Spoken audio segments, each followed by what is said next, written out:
Typography and design. There's two main different types of type styles, one serif and one is sans serif. Serifs have these little tails at the end that help to accentuate the letter or character. Serifs are helpful when there's a large amount of text that's smaller. The serifs act as accents on the character and helps the reader distinguish the letters much easier. Sans serifs lack these little accents. Because they lack those accents and huge amount of detail, they can make pretty solid, clean headlines and help headlines really stand out.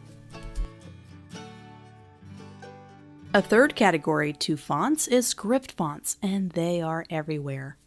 Script fonts have their own special use in design, and they can help add a more natural look with their smooth lines and lack of strict angles. And you gotta be careful with script fonts because they can easily overwhelm a design piece if you use too many. You'll notice in this example these fonts pair very well together, probably because one is a sans serif and the other one is a serif font. Rarely do two different serif fonts look good together.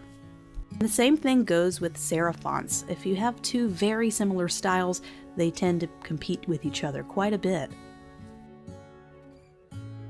It's also a good idea to experiment with your font mixing. In this case, a script font works really well with a serif font, but it also works really well with a sans serif font. Font weights come in two basic sizes. There's usually light weights and there are also bold weights. And some fonts have everything in between, from thin, light, medium, bold to heavy. Railway is an excellent font that has a wide variety of font weights available. Helvetica is another fine example of a font that has a wide variety of weights available, and it gives you lots of options and flexibility when you're creating your design. That's why Helvetica is used so much in design. And Gill Sans is another great example. You'll notice when you use two different weights in the same font family, you notice they pair very well together and provide a balance to your typography.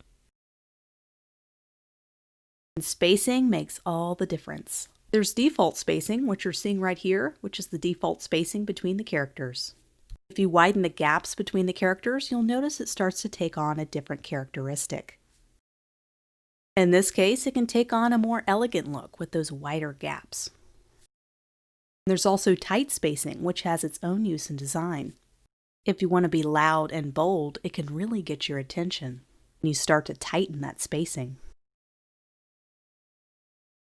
Some fonts do not work well with certain spacing.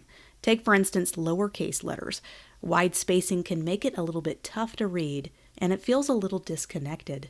Opposite is true for uppercase letters. They're a little bit stronger, so the wider spacing between the characters, they remain strong and easy to read. I would avoid using wide gaps between script fonts. They're meant to stay at the default spacing. When it comes to spacing in graphic design, you'll notice these three different terms quite frequently in the terminology. Kerning is when you set the spacing between the characters all on your own. Tracking is letting the computer set the spacing between the characters. And spacing is just a general term you'll see designers use interchangeably with the above two. Italics can be very useful and they can make wonderful accents.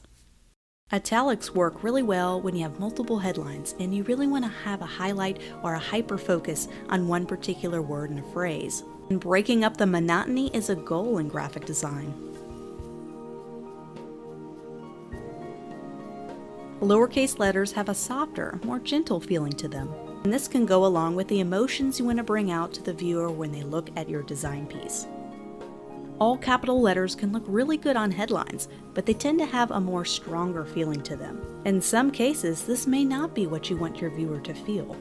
And sometimes it's necessary for grabbing one's attention. And as you'll find with everything in design, balance is key, and having a mix of lowercase, uppercase, and different font styles really helps to bring everything together. Find ways to shake up your typography usage by using a wonderful combination of serif and sans serif fonts together, using a mix of capital and lowercase. This ensures your design is interesting, unique, and diverse.